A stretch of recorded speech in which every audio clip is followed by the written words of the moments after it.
We'll now be focusing on clinical chemistry laboratory equipments. First, let's talk about pipettes. Your pipettes can be glass, they can also be plastics, it can be reusable or disposable. So, the primary purpose of your pipettes is to transfer a specific amount of fluid from one container to another. And the measurement usually is between 1 and 100 milliliters. It can be classified based on the following characteristics. Let's start with the classification based on design. We have to contain pipettes, which is for containing a particular volume. And before you use to contain pipettes, it is better that we pre-wash yung inside of the pipettes with the diluting fluid to be used. So, rinse out muna natin yung pipette using the diluting fluid. And then, usually, there is a small amount of fluid that will cling to the inside wall of the pipette. Examples natin, we have Sally hemoglobin and Lang-Levy. For Sally hemoglobin, it is calibrated with 20 microliters. It can contain 20 microliters. As for Lang-Levy naman, it is containing usually 5 to 500 microliters of liquid. Next is to deliver pipette. It is named as such because it is meant to deliver the quantity of liquid corresponding to the capacity printed on the pipette.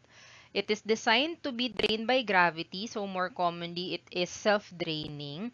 Examples, we have your more serologic, volumetric transfer pipettes are also an example of to deliver pipettes. Now, as I've mentioned earlier, to deliver pipettes are designed to be drained by gravity. Pag ganun yung definition, it is leaning more on self-draining. So, this following classification is now based on its drainage characteristics. First, let's focus on the blowout pipette. Literally, you are blowing out the excess or yung last drop. You are expelling the last drop of liquid into your receiving vessel. Kailangan meron pa tayong extra force to be exerted para matanggal natin yung natira dun sa tip of the pipette. Example, we have serologic and Oswald Follin. And usually, ang distinguishing factor ng mga blowout pipettes natin is that they contain a continuous etched ring or merong two small continuous rings located near the top of the pipette. Later on, I'll give you an example.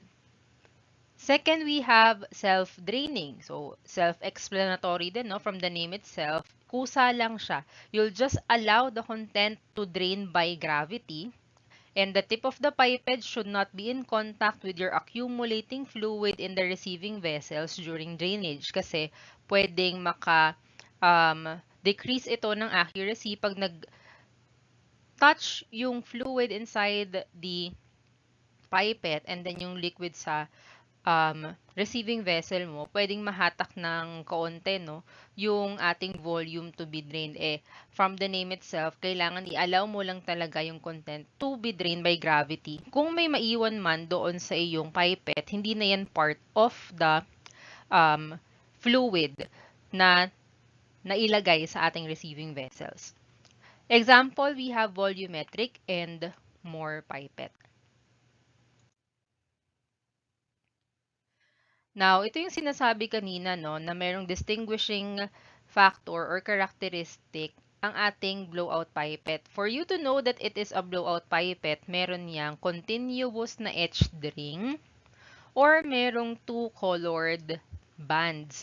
But don't confuse it with this one, itong makapal or malapad rather na band placed parang under the neck of the pipette because these colored bands are just the manufacturer's code for the capacity of the pipette. So, ito po yung titignan natin, the one nearer to the mouth or the opening of the pipette.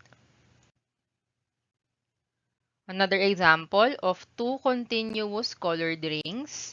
This means that the pipette's drainage characteristic is to blow out.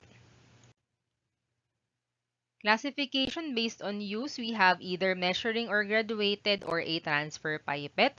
Let's talk about it more in the next slides. But take note that for macro pipettes, no, these are designed to dispense fluid that are greater than 1 ml. Pag micropipettes naman, nagdi-dispense sila ng fluids that are less than 1 ml. Now, the common measuring pipettes, we have Moore and serological pipettes. Ang tatandaan nyo sa Moore pipettes, no more. Because usually, yung graduations niya nagsa-stop na before it reaches the end or the tip of the pipette. So, if this is your pipette, ito yung dulo, and this is a Moore pipette, this is already a 5 ml or this already has a 5 ml capacity.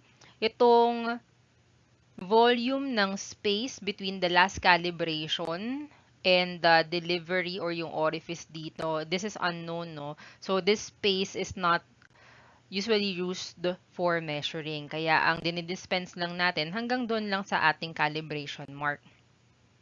As for the serological pipettes, yung graduation marks niya, tuloy-tuloy lang up to the tip of the pipette. If you'll notice, dito sa ating picture, naka number 9 lang, no? But this is a 10 ml pipette. Ibig sabihin, kasama pa pati yung remaining dito na volume, yung fluid dito. So, usually, yung serological pipettes ay to be blown out. So, they are generally a blowout pipette. Another difference of the two, mas larger yung orifice, itong opening sa dulo, no? Mas larger yung orifice ng ating serological pipettes than your Moore pipettes. Next are the transfer pipettes. We have your Ostwald-Follin pipette. This is for viscous fluids natin. Viscous, no, yung merong thick, sticky consistency ng mga fluids. Usually, ang example niyan is blood. And they are blowout types of pipettes and they have a bulb near the tip of the pipette. As for a volumetric pipette, still a transfer pipette, no? Similar na meron silang bulb, but the bulb is located at the center. And then isa lang din yung um, graduation nito, but it can be between 1 and 100 ml. So merong 1 ml, merong ibang variations na 50 ml, meron yan usually between 1 and 100 ml. Another type of transfer pipette, we have the pasture pipette. Ang pasture pipette, it can be a glass or a plastic, as shown in this picture. They do not usually have calibration marks, but if they do, ganito po yung itsura. So we are transferring solutions without consideration of a specific volume.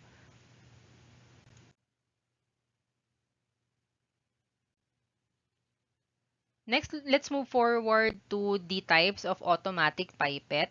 Yung automatic pipettes natin, this is a common laboratory tool that is used to handle a measured volume of liquid between 1 microliter rather, to 1,000 microliters or 1 ml. Due to the high accuracy ng automatic pipettes natin, this laboratory tool is commonly used in standard pipetting applications. As for its type, no, depende lang sa principle kung paano siya mag-aspirate. One is via air displacement, which solely relies on the piston for suction. And then it will draw the sample into a disposable tip that must be changed every after use.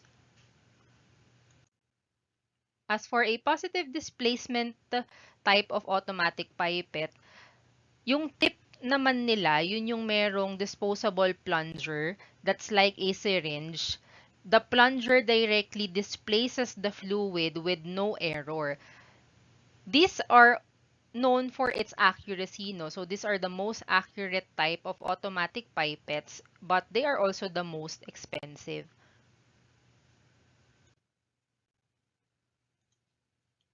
Next, we have the dispenser and dilutor or the diluter.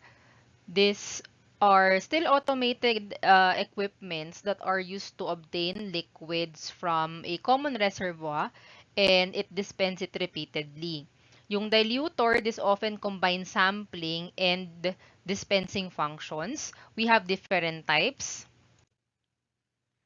First type, we have the bottle top, no? From the name itself, ina-attach lang siya on top of the bottle or yung ating reagent bottle. It can be used to dispense organic or inorganic solvents. So, transfer lang yan from bottle or other containers. Next, we have the motorized. So, ito naman, electric-powered dispensers or dilutors. It is ideal for dedicating dispensing or diluting applications inside machines.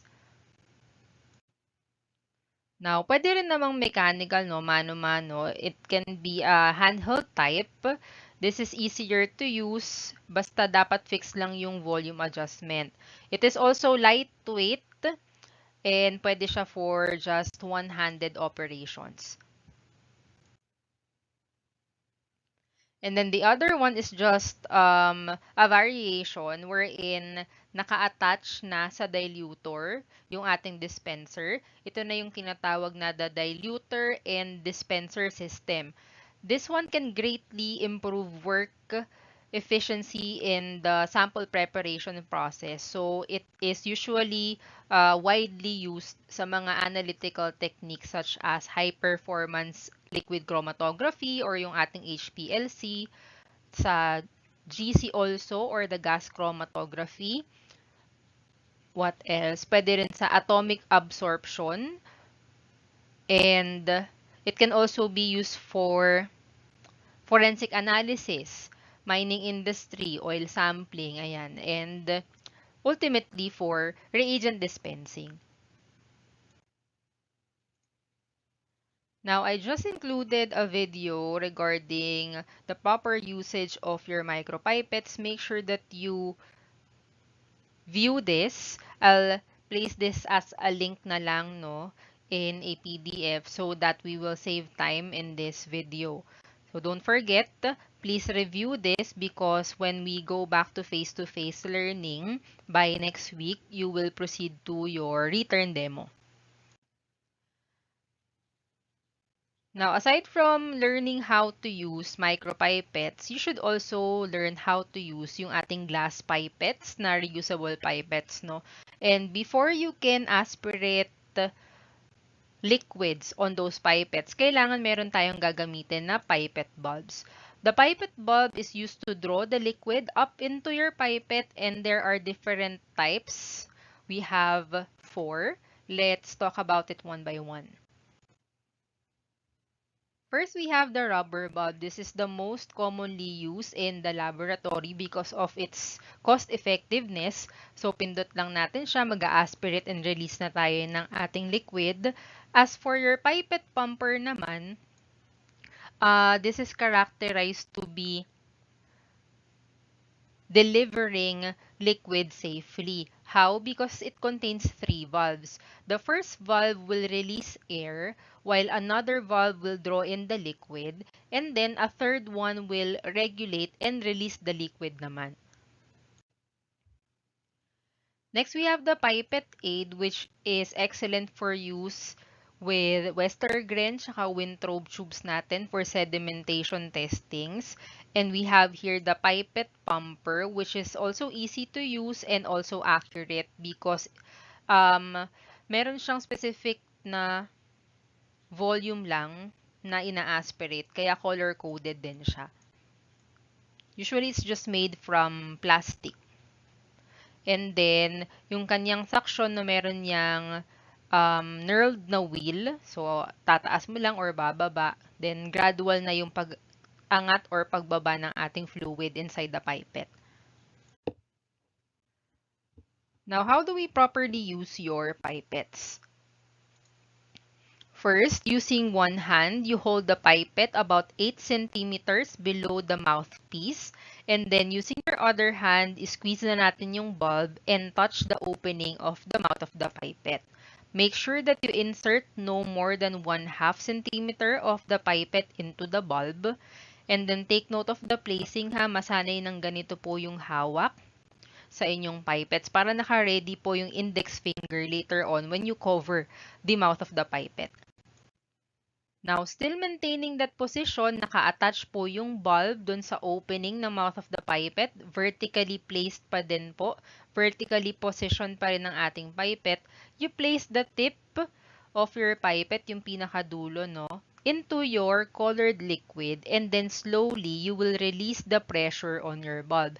Take note ha, slowly, wag po mabilis kasi mag-shoot up po yung inyong fluid, mako-contaminate na yan kapag nag-touch yan dun sa tip din ng inyong aspirator bulb.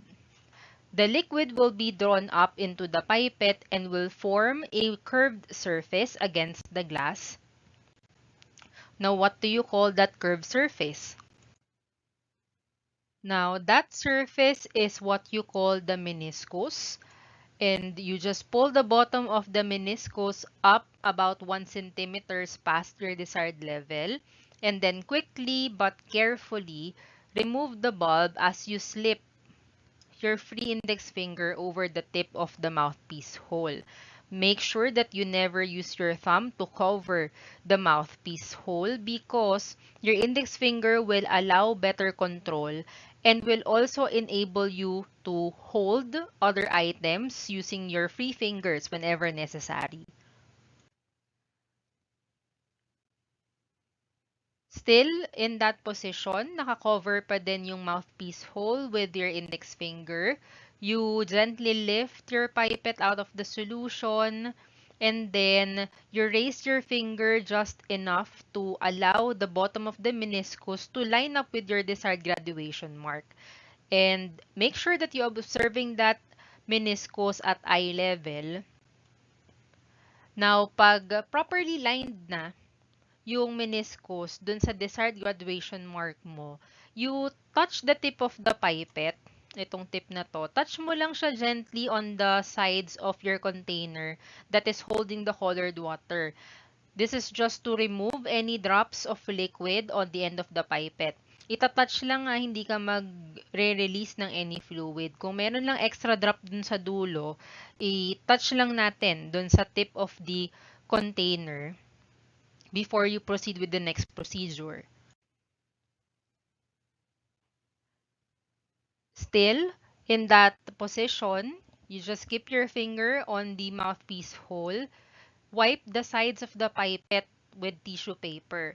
Again, sides lang hindi po yung tip because you will now remove the volume or you will remove the fluid and then hindi na accurate yung volume inside. You will repeat the process all over again. And then, if clean na po yung gilid, you touch the tip of the inside of the tilted container.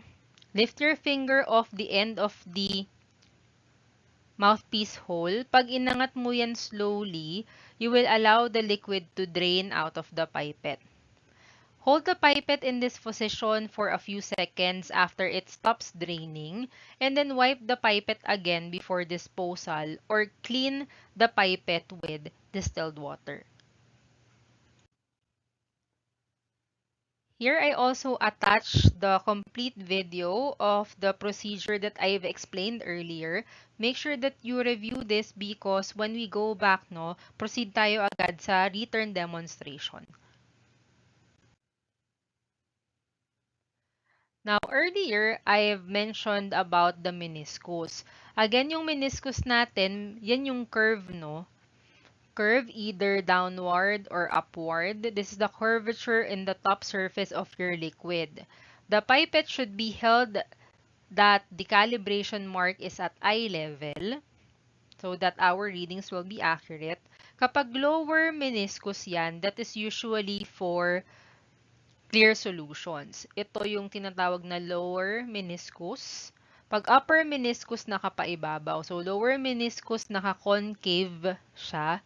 So parang hinalukay, it's caved downwards. Pag convex naman, paibabaw. So lower meniscus, saan siya ginagamit? Clear solutions. Yung surface niya, it curves inward like the interior of a circle or yung spheres natin. And for convex meniscus naman, yung upper meniscus natin, it's usually for colored or viscous solutions. So, kung kanina yung ating lower meniscus, it is curved inward. Yung ating convex naman, no, it is curved or rounded outward, like the exterior of a sphere or circle. Next, we have the laboratory vessels. These are glasswares or other apparatus na calibrated, no, because these are used for quantitative measurements. Examples natin, we have the following. First is the volumetric flask. This is calibrated to hold one exact volume of liquid. So these are basically to contain types of vessels. Erlenmeyer flask also is designed to hold different volumes rather than one exact amount. So this is also a to contain type of vessel. Beakers also to contain din tayo, no? They are used to hold different volumes. Example, we have the standard beakers known as your Griffin beakers. They have lower beakers and their height is just about 40% of its diameter. Yung taller one naman, ito yung Berzelius na beakers na tinatawag. They are thin and their height is double their diameter. Ito usually yung makikita nyo sa ating laboratory, yung mga Griffin type of beakers. Next, we have the graduated cylinder. These are used to measure liquid and they are calibrated to deliver. It can be used to measure a specified volume of liquid.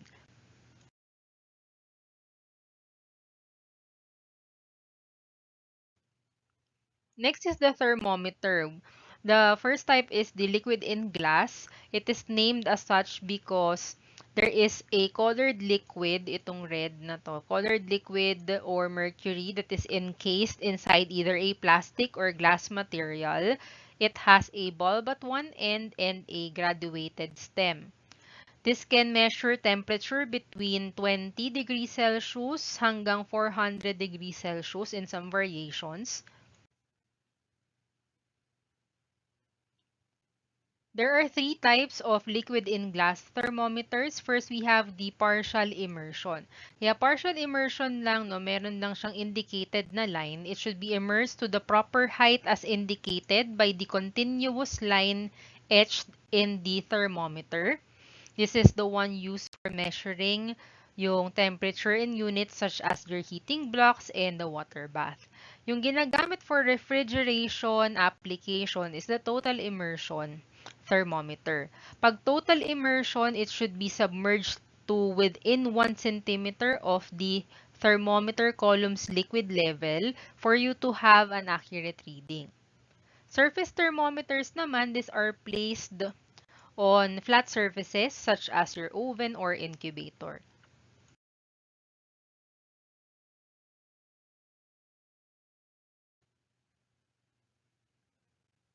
Another kind is your electronic thermometer or thermistor probe. The advantage of this is its size and also its millisecond response time, but the disadvantage is that it can be very expensive. As for digital thermometers naman, this usually allows you to quickly verify temperatures of foods, liquids, even water baths, air or gas, incubators, and even refrigerators.